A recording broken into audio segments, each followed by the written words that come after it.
नमस्कार, welcome to Mahindra's brought you by Mahindra educational private limited.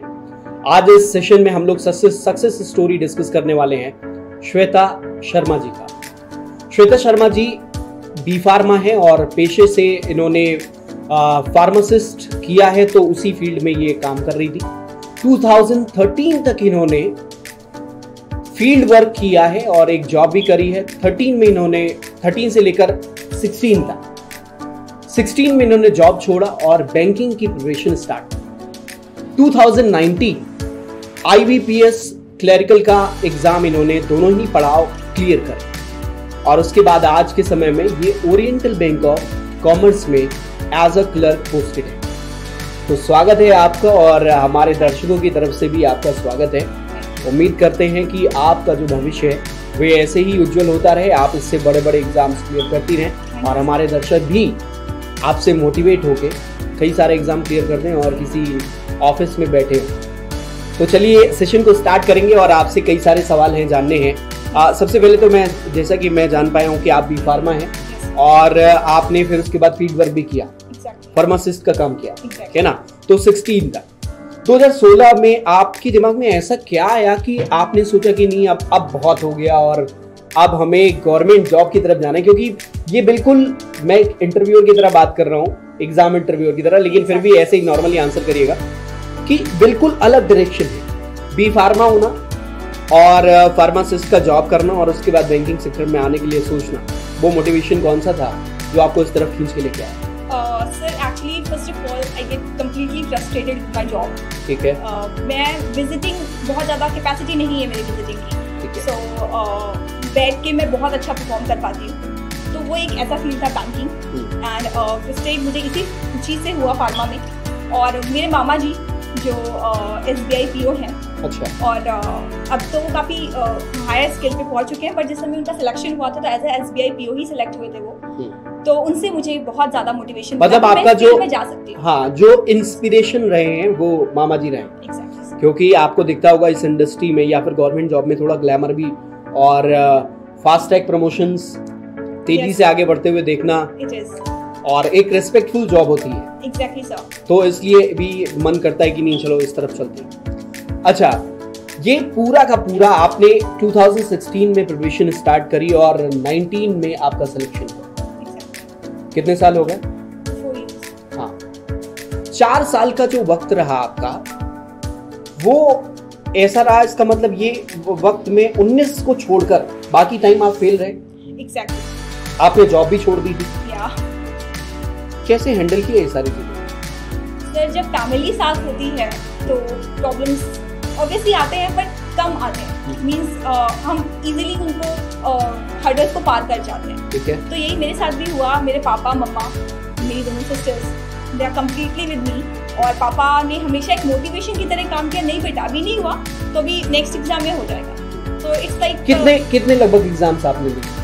Sir, it's about I think 10 to 11 exams. 11 exam और 12वां ये रहा होगा। अगर 11 आपने दिया तो ये 12वां रहा जिसमें आपको सफलता मिली। ये 11 एग्जाम का रिजल्ट देखते हुए डर लगता था सर? और उसके बाद का सीन क्या बनता था ये हमें बताइए। सर, हर बार रोती थी बट कोशिश करती थी कि मम्मा पापा ना देखने में आए। हाँ। तो वो हमेशा छुप के होता था। ठीक है। बट ये 12th एग्जाम आया, इसमें पास थी बट फिर भी मैं रोई। ये आपका जो रोना था ये वो मेहनत का नतीजा था। और कई बार ऐसा होता है जब आप किसी चीज के लिए बहुत मेहनत करते हैं, किसी चीज को छोड़ते भी, सैक्रिफाइसेस भी करते हैं और उसके बाद आप असफल होने के बाद जब आप सफल होते हैं तो एक बहुत बढ़िया लाइन कही गई है, success is counted sweetest by those who never succeed, to comprehend the nectar is required sorest need. तो जिन लोगों को सफलता मिलती है, मतलब कभी नहीं मिली होती है, या वो असफल होते हैं, तभी वो टेस्ट मिलता है और तभी वो टेस्ट वाले जो बर्ड्स होते हैं, टेस्ट बर्ड्स होते हैं, वो जनरेट होते हैं। वैसा आपकी लाइफ में भी हो और इसीलिए आपको रोना है। लेकिन मैं जानना चाहूंगा कि कौन सा टाइम था जिस समय आपको लगा कि अब आप बैंकिंग की प्रिपरेशन नहीं करेंगी क्योंकि आप कई बार फेल हो चुके हैं, और फिर कैसे हैंडल किया उसको? सिर्फ 2018 जब मेरा PO मेंस का रिजल्ट आया, ठीक है, तो आई वाज कंप्लीटली डिप्रेस्ड कि अब क्या होगा। मींस मैं कोई श्योर थी कि अभी हो जाएगा, क्योंकि मैंने अच्छे से, मेरे हिसाब से मैंने अच्छे से प्रिपरेशन करी थी। बट जब रिजल्ट आया तो मुझे ऐसा लगा कि अब मैं क्या करूँ, क्योंकि मुझे कोई ऑप्शन नहीं दिख रहा। मैं वापस से अपने सेक्टर में जा नहीं सकती थी, इसे छोड़ नहीं सकती थी।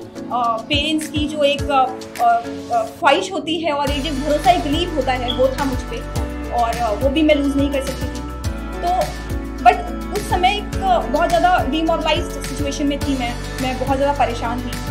तो बट मेरे father, as I already said, and Mahindra faculty हमारे हैं शिवा सर, जो कि हमारे मैथ्स फैकल्टी हैं, तो उन्होंने उस वक्त बहुत ज़्यादा सपोर्ट किया। उन्होंने भरोसा दिलाया कि तुम कर सकती हो, कोई बात नहीं, बहुत सारे फेलियर्स आते हैं, बहुत सारे लोगों की लाइफ में आते हैं, बट आप कर सकते हो। महिंद्रा से आपने कब ज्वाइन किया? Sir, I join Mahindra at 6 August 2016। क्या सोच के ज्वाइन किया था? सर, डेफिनेटली मुझे कुछ भी नहीं पता था एक्चुअली, क्योंकि मेरी बिल्कुल ही नई फील्ड थी, और ऑब्वियस सी बात है, अगर मुझे सिलेक्शन लेना था तो मुझे हर एक छोटे छोटे पॉइंट्स के बारे में जानकारी होनी ज़रूरी थी। तो महिंद्रा का मैंने बहुत ज़्यादा नेम एंड फेम सुना था कि ये बहुत ज़्यादा डीप लूप होल्स और सारी चीज़ों पे काम करते हैं।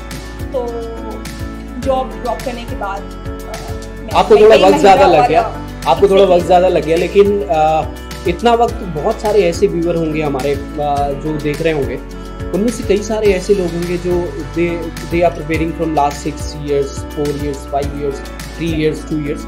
तो ऐसे लोगों के लिए आप क्या कहना चाहेंगे? मतलब आपकी तरफ से क्या संदेश होगा इन लोगों के लिए कि क्योंकि इनकी लाइफ में भी बहुत फ्रस्ट्रेशन, और मुझे लगता है कि असफलता का समय जितना बढ़ता जाता है ना, वो फ्रस्ट्रेशन उतनी ज्यादा मल्टीप्लाई होने लगती है, और वैसे में उसको एब्जॉर्ब करना, उसको हैंडल करना, और फिर अपने आप को फोकस करके अपनी स्टडी को कंटिन्यू करना, सफलता की ओर बढ़ना बहुत मुश्किल काम।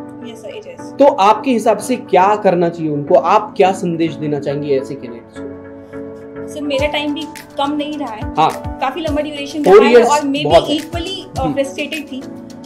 मेरे साथ मेरी फैमिली थी मुझे सपोर्ट करने के लिए बेसिकली, और एक जो बहुत अच्छी एक नेचुरल चीज़ जो हमारे पास अवेलेबल है, this is meditation. I really used to do meditation. मैं बहुत अच्छे से करती हूँ मॉर्निंग में उठ के, और इसके अलावा जब आप प्रिपरेशन कर रहे हो, मुझे लूप होल समझ में आया।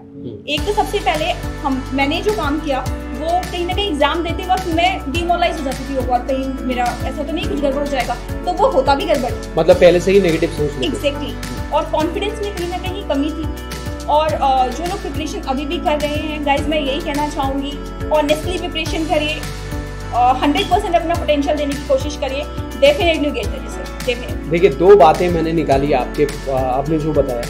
सबसे पहली चीज कि आपको अपनी गलतियों से ही सीखना पड़ेगा। एग्जैक्टली। आपको एनालाइज करना पड़ेगा कि पिछले वक्त में आपने क्या किया है और क्या गलत किया है, जो आपको फेवर नहीं कर रहा है, जो आपके अगेंस्ट जा रहा है, उन चीजों को रेक्टिफाई करना, और फिर अपने आप को उस चीज के लिए, अपने गोल की तरफ आगे बढ़ना। पहला पॉइंट ये।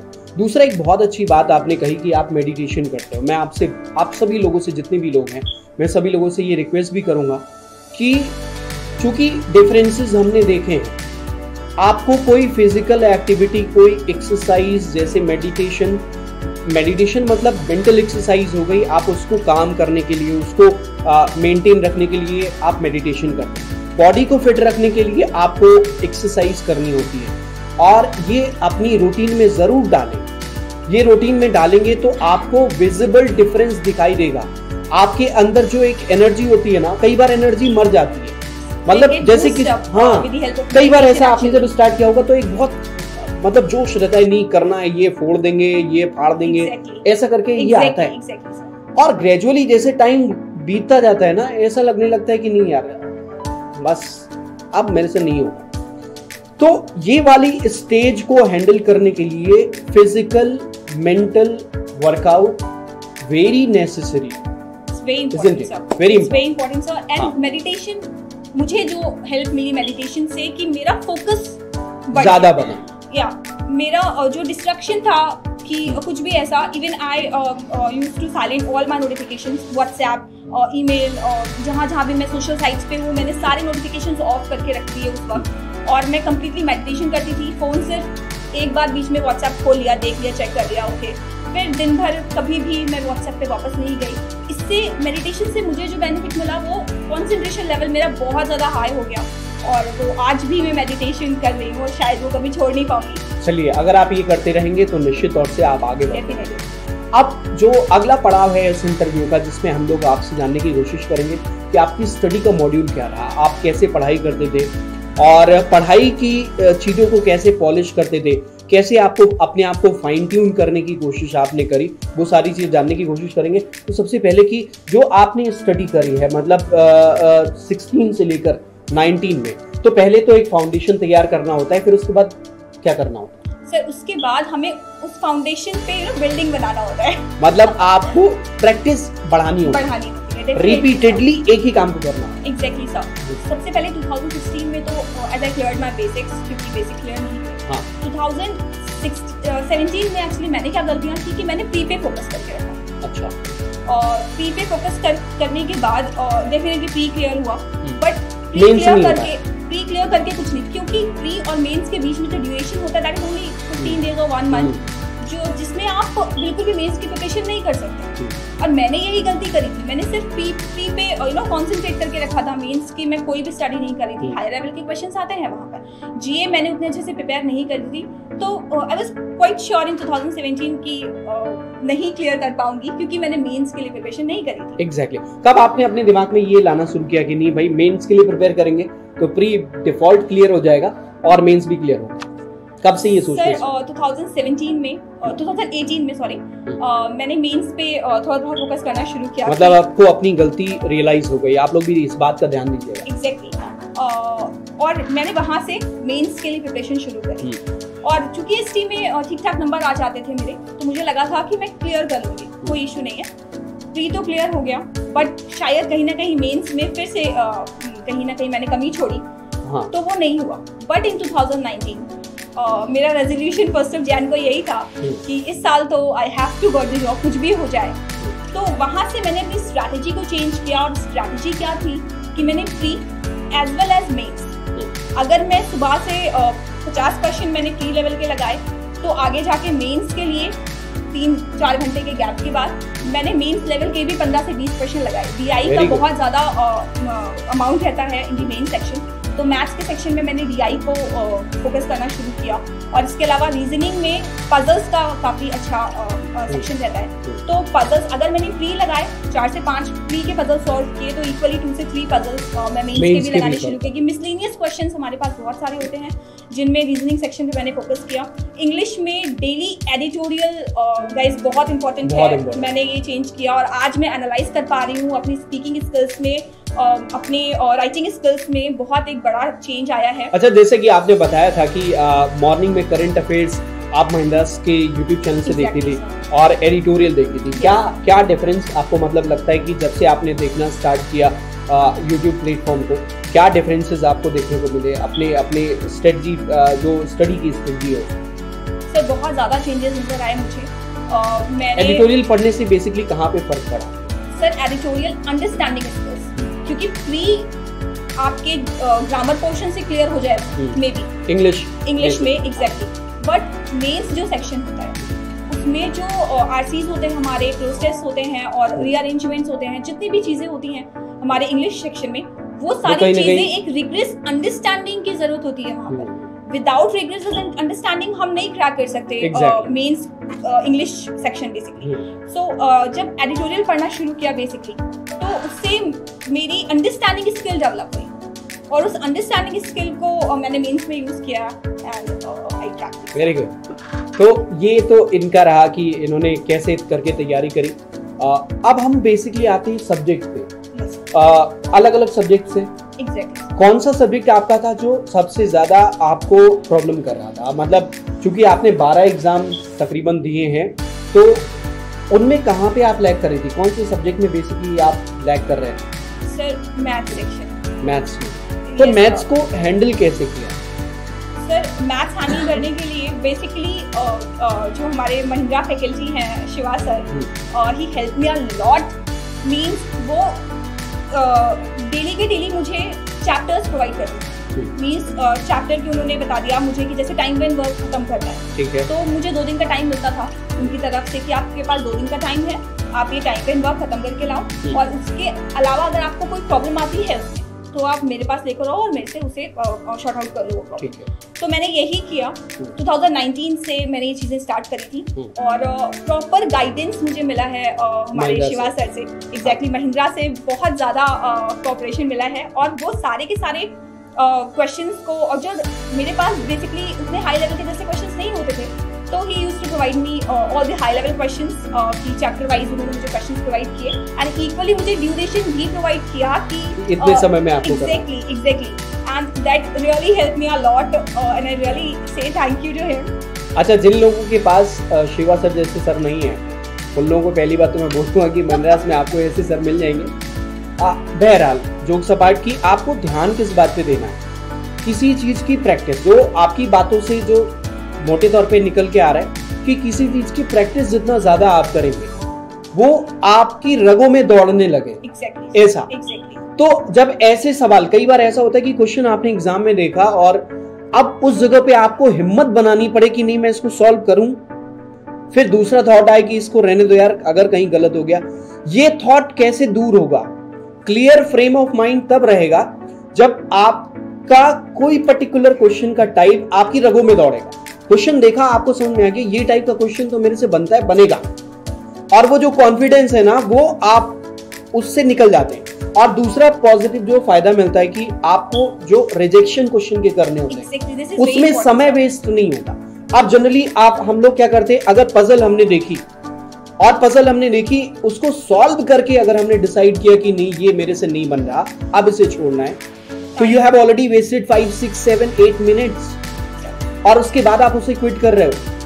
अब जब आप क्वेश्चन को पढ़ ही लें, और ये प्रैक्टिस से ही आता है, जैसे कि आपने बताया है ना, अगर आप उस क्वेश्चन को देखते ही समझ जाएं कि ये बनेगा कि नहीं बनेगा, इसे करना चाहिए कि नहीं करना चाहिए, तो क्वेश्चन सिलेक्ट करना ये बहुत बड़ा मास्टरी है।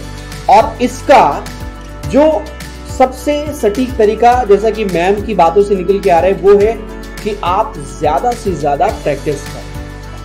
प्रैक्टिस के लिए आप बताइए कौन सा प्लेटफॉर्म चाहिए?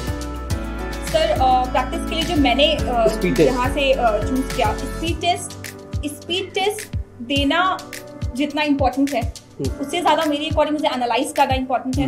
क्योंकि अगर आपने सिर्फ एसटी दे दी, मार्क्स देखा, दुखी हुए या खुश हुए व्हाटएवर, बट अगर एनालाइज नहीं किया उसे, तो मींस आप अपने आप को महिंद्रा का नीचे लेके जा रहे हो। हाँ, महिंद्रा का जो एसटी प्लेटफॉर्म है उसमें आपने देखा होगा एनालिटिक्स बहुत मतलब डिटेलिंग है। एक पर्टिकुलर एक क्वेश्चन के लिए आपने कितना वक्त दिया है, उसको आपने टाइम फ्रेम के दौरान, हाँ, तो वो सारी एनालिसिस जो है वो बहुत जरूरी है। ये आप कहना चाहते हैं। अच्छा, आपका जब स्पीड टेस्ट में रिफ्लेक्शन सही होने लगा, मतलब कि स्पीड टेस्ट में आपके अच्छे नंबर आने लगे, तो एक्चुअल एग्जाम में क्या उसका फायदा देखने को मिला आपको? सर बिल्कुल देखने के लिए मिला। और मेरे साथ तो ऐसा हुआ कि अगर मेंस में मार्क्स मेरे यहाँ पर 120 आ रहे हैं, हाँ, तो उसके आसपास ही एग्जाम में भी लाई करते थे मार्क्स। Very good. और प्री में भी इक्वली यही हुआ। और इस एसटी का तो लिटरली बहुत ही ज्यादा बेनिफिट मिलता है। मतलब ओवरऑल अगर हम बात करें तो आपकी जो प्रोफेशन रही है, जो प्लेटफॉर्म्स आपने चूज करे हैं वो सही चूज करे हैं। Exactly, मैंने और उसका रिफ्लेक्शन आपको दिख रहा होगा कि शी इज इन बैंक, अब इनको जॉब मिल चुकी है। और ऐसे आप सभी लोग, जितने भी लोग हमारे दर्शक हैं जो देख रहे हैं, इनकी बातों से आपको बहुत सारी चीजें सीखने को मिलेंगी। लेकिन एक तो सबसे बहुत जरूरी है कि डिसिप्लिन आपको मेंटेन करना होगा, क्योंकि लंबे वक्त तक प्रिपरेशन करने में डिसिप्लिन को मेंटेन करना वो सबसे ज्यादा मुश्किल हो जाता है। क्योंकि कुछ दिन तक करना, डिसिप्लिन करना वो चलता है, 10, 15 दिन, 20 दिन, 50 दिन, 100 दिन। अभी लॉकडाउन चल रहा है, शुरुआत में सबको जोश था, सभी लोग प्रॉपरली फॉलो कर रहे थे। लॉकडाउन में जब थोड़ा सा डील हुआ तो आप देख सकते हैं केसेस, नंबर ऑफ केसेस ज्यादा है, लेकिन लोग उसको मेंटेन नहीं कर पा रहे। अभी भी जब राशन की दुकानों पे लोग जाते तो वहां पर भूल जाते कि उनको सोशल डिस्टेंसिंग रखनी है, वो उनके जहन में ही नहीं होता, तो उस समय जहन में कुछ आता। तो ये है कंसंट्रेशन, ये है अवेयरनेस दिमाग में। तो जब आपके जहन में अवेयरनेस और कंसंट्रेशन होता है, प्रॉपर होता है, तभी आप किसी चीज को परस्यू कर सकते हैं प्रॉपर तरीके से। तो आपसे बात करके बहुत अच्छा लगा, और उम्मीद करते हैं जितने भी स्टूडेंट्स हैं इन लोगों को भी बहुत अच्छा लगा होगा, बहुत सारी चीजें आपको सीखने को मिली होंगी। और अब बस एक ही उम्मीद है कि मैम का हो गया, वैकेंसीज आएंगी, जल्दी ही आएंगी, और फिर उसके बाद उन वैकेंसीज के लिए आप अपने आप को प्रिपेयर करिए, अपने आप को तैयार करिए, क्योंकि वक्त नहीं रहेगा आपके पास कि आप जो है जैसे वैकेंसी ओपनिंग हुई और चूंकि पेंडिंग है तो हो सकता है कि ओपनिंग होने के तुरंत बाद बहुत जल्दी एग्जाम वो कंडक्ट करा दे। ऑलरेडी आपके पास 3-4 मंथ्स जा ही रहे हैं, वेस्ट हो रहे हैं, तो उसको वेस्ट तब कहेंगे जब आप उसके लिए आप अपने जो ड्रीम है आपका, जिस चीज के लिए आप प्रिपरेशन कर रहे थे, उसको अगर आपने छोड़ दिया है, मोबाइल में पबजी, यूट्यूब वर्सेस टिकटॉक और इन्हीं अगर चीजों में अगर आप उलझे हुए हैं, तो निश्चित तौर से आपने उन चीजों को छोड़ दिया है जो आपका बेसिक काम है। तो उस पर वापस आने की जरूरत है, अभी भी वक्त है। ऐसा ना हो कि जिन लोगों ने प्रिपरेशन इस लॉकडाउन के दौरान में करी है वो आपसे कहीं आगे खड़े हों जो आपसे पीछे थे जब एग्जाम आ जाए। तो इस चीज से बचने के लिए आप लोग को अभी से प्रिपरेशन स्टार्ट कर देनी चाहिए, और जैसे ही ओपनिंग आए तो फिर आप बिल्कुल पूरी तरीके से तैयार रहे। घर में बैठ के जैसे आप स्वस्थ होते जा रहे हैं ना, आपका पेट बाहर निकलते जा रहे हैं, वैसे आपका दिमाग आपके ज्ञान का भी पेट बाहर निकलने दो, है ना, उसको भी भरो। तो घर में बैठे बैठे ये काम करते रहिए। उम्मीद करते हैं आप सभी लोगों को ये सेशन अच्छा लगा होगा। Thank you so much watching this video. All the best, bye bye and take care. Thank you.